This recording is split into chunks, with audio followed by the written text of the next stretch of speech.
વિદ્યાર્થી મિત્રો, બોર્ડની પરીક્ષા માટે ત્રિકોણમિતિનો આ પ્રશ્ન ખૂબ જ અગત્યનો છે, જેમાં આપણને સાબિત કહેવામાં આવ્યું છે કે sine A plus cosec A whole square plus cos A plus sec A whole square is equal to 7 plus ten square plus cot square A આપણે સાબિત કરવાનું છે.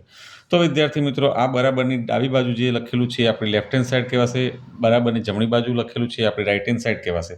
તો વિદ્યાર્થી મિત્રો, આપણે અહીં આગળ લેફ્ટ હેન્ડ સાઈડથી સ્ટાર્ટ કરીશું, લેફ્ટ હેન્ડ સાઈડ લખીશું અને લેફ્ટ હેન્ડ સાઈડનું સાદુરૂપ આપીશું અને સાદુરૂપ આપતા રાઈટ હેન્ડ સાઈડ છે એ જવાબ તરીકે લાવીશું.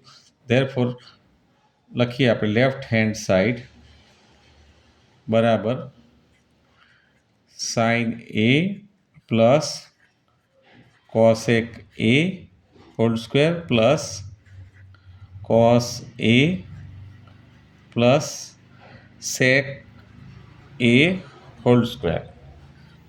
હવે વિદ્યાર્થી મિત્રો, અહીંયા આગળ આને સાઇન એને આપણે એ કહીએ અને કોસેક એને બી કહીએ તો એ પ્લસ બી હોલ સ્ક્વેર પ્રમાણે અહીંયા વિસ્તરણ થશે. તો એ પ્લસ બી હોલ સ્ક્વેરનું વિસ્તરણ શું થાય છે? એ સ્ક્વેર પ્લસ 2ab પ્લસ બી સ્ક્વેર. એટલે અહીંયા આગળ એ સ્ક્વેર એટલે sine square A plus 2a એટલે સાઇન એ, બી એટલે કોસેક એ, બી એટલે કોસેક એ પ્લસ બી સ્ક્વેર એટલે કોસેક સ્ક્વેર એ પ્લસ.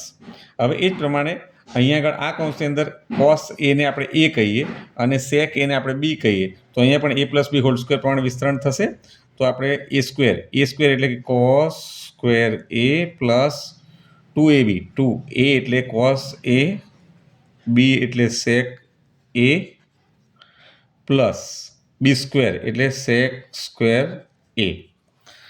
હવે વિદ્યાર્થી મિત્રો, આપણે જાણીએ છીએ કે સાઇન સ્ક્વેર એ અને કોસ સ્ક્વેર એ નિત્યસમ છે. તો એની sine square A plus cos square એ નિત્યસમ છે, તો એની વેલ્યુ 1 થાય. પ્લસ આપણે જાણીએ છીએ કે 2 સાઇન એ ઇન્ટુ કોસેક એ, એટલે કે અહીંયા આગળ સાઇન એ ઇન્ટુ કોસેક એ જે છે, સાઇન એ ઇન્ટુ કોસેક એ એની વેલ્યુ 1 થાય. ધેરફોર 2 ઇન્ટુ 1 પ્લસ અહીંયા આગળ 2 cos A into sec A છે, તો કોસ એ ઇન્ટુ સેક એની વેલ્યુ 1 થાય. Therefore 2 into 1. હવે આપણી પાસે બાકી રહ્યું cosec square A plus sec square એ.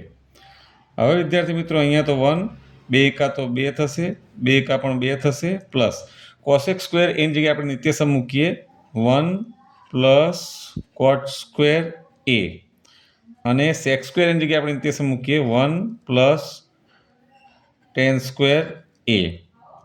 તો અહીંયા આગળ થશે 1 પ્લસ 2 પ્લસ 2, પછી આ પ્લસ 1 અને આ પાછળનો 1 છે આગળ લઈ આવીશું, plus cot square A plus ten square A.